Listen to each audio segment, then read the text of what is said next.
حیات الصحابہ۔ ٹاپک: حضور صلی اللہ علیہ وسلم کا مجمع کے سامنے دعوت کو پیش کرنا۔ حضرت ابن عباس رضی اللہ تعالیٰ عنہ فرماتے ہیں کہ جب اللہ نے یہ آیت اتاری اور ڈر سنا دے اپنے قریب کے رشتہ داروں کو، تو حضور صلی اللہ علیہ وسلم باہر تشریف لائے اور مروہ پہاڑی پر چڑھ گئے، اور آپ نے پکار کر کہا: اے آل فہ! تو قریش آپ کے پاس آ گئے۔ ابو اہل بن عبد المطلب نے کہا: یہ فہ قبیلہ آپ کے پاس حاضر ہے، اس لیے آپ فرمائے کیا کہنا چاہتے ہیں؟ آپ نے فرمایا: اے اہل غالب! تو فہ کی اولاد میں سے بنو محارب اور بنو حارث واپس چلے گئے۔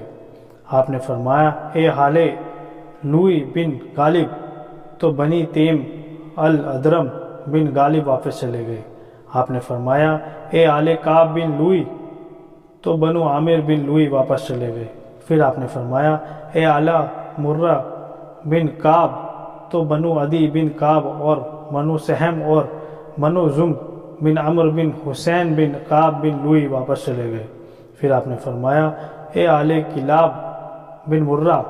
تو بنو مخزوم بن یزکا بن مرہ اور بنے تے بن مرہ واپس چلے گئے۔ پھر آپ نے فرمایا: اے اہل قصی! تو ابو زہرہ بن کلاب واپس چلے گئے۔ پھر آپ نے فرمایا: اے اہل عبد مناف! تو بنو عبد بن قصی اور بنو اسد بن عبد العزیٰ بن قصی اور بنو عبد بن قصی واپس چلے گئے۔ ابو لہب نے کہا: یہ ابو عبد مناف آپ کے پاس حاضر ہیں، آپ فرمائے کیا کہتے ہیں؟ تو آپ نے فرمایا: اللہ نے مجھے حکم دیا ہے کہ میں اپنے قریبی رشتہ داروں کو ڈراؤں، اور آپ لوگ ہی قریش میں سے میرے قریب رشتہ دار ہیں، اور میرا اللہ کے سامنے کوئی اختیار نہیں چلتا، اور نہ میں آخرت میں تمہارے لیے کچھ کر سکتا ہوں جب تک کہ تم لا الہ الا اللہ کا اقرار نہ کر لو، اور جب تم اس کا اقرار کر لو گے تو اس کلمہ کی وجہ سے تمہارے رب کے سامنے تمہارے لیے گواہی دے سکوں گا۔ اس کی وجہ سے تمام عرب تمہاری اطاعت گزار فرمانبردار ہو جائیں گے، اور تمام عجم تمہاری مان کر چلیں گے۔ اس پر ابو لہب بولا: نعوذ باللہ! تو برباد ہو جا، کیا اس لیے ہم لوگوں کو بلایا تھا؟